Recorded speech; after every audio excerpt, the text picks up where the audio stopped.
Zaczęliśmy od Bacha, od jego arii trzeciej suity D-dur i zakończymy nasz koncert muzyką Jana Sebastiana Bacha, ale o wiele dłuższą, obszerniejszą formie niż sama ta aria, która zapoczątkowała nasz dzisiejszy koncert. Mówi się o Bachu, że to kantor lipski, bo rzeczywiście ostatnie 27 lat spędził w Lipsku jako kantor kościoła świętego Tomasza. Był to najowocniejszy czas jego wielkiej twórczości, ale przedtem w jego życiu wiele się działo i w wielu miejscach działał.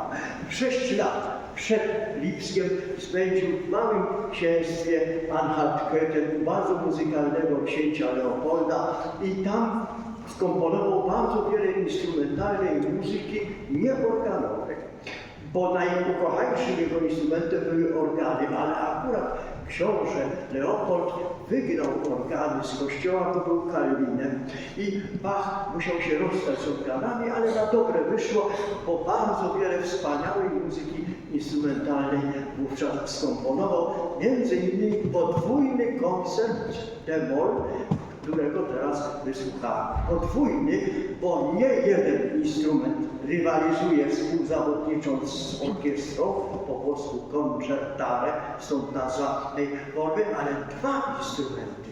Dwoje skrzypiec. Jest to jakby rozmowa dwojga skrzypiec na tle orkiestry. Utwór niezwykłej piękności, pięknej formie trzyczęściowej, skrzydłowe części żywe, środkowa to jak gdyby właśnie rozmowa, partnerowanie tych dwóch solowo traktowanych skrzypiec, a te solowe partie wykonają za chwileczkę koncertmistrzowie orkiestry kameralnej łomżyńskiej, bo to są artyści, którzy wszyscy są solistami, ale tutaj mamy rzeczywiście solistów bardzo wysokiej rangi, o osiągnięciach międzynarodowych. To nie mam czasu w zapowiedzi koncertowej przybliżać całej kariery artystów. W każdym razie wygrali konkurs na stanowiska koncertmistrzów.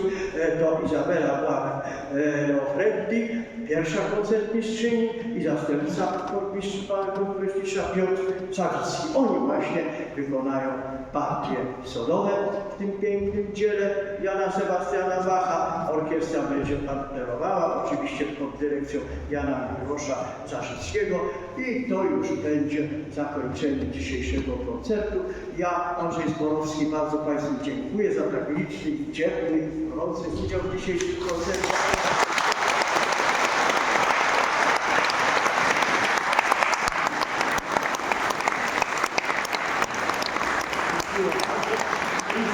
Po wybrzmieniu muzyki Jana Sebastiana Bacha jeszcze poprosimy o słowo pożegnalne księdza proboszcza.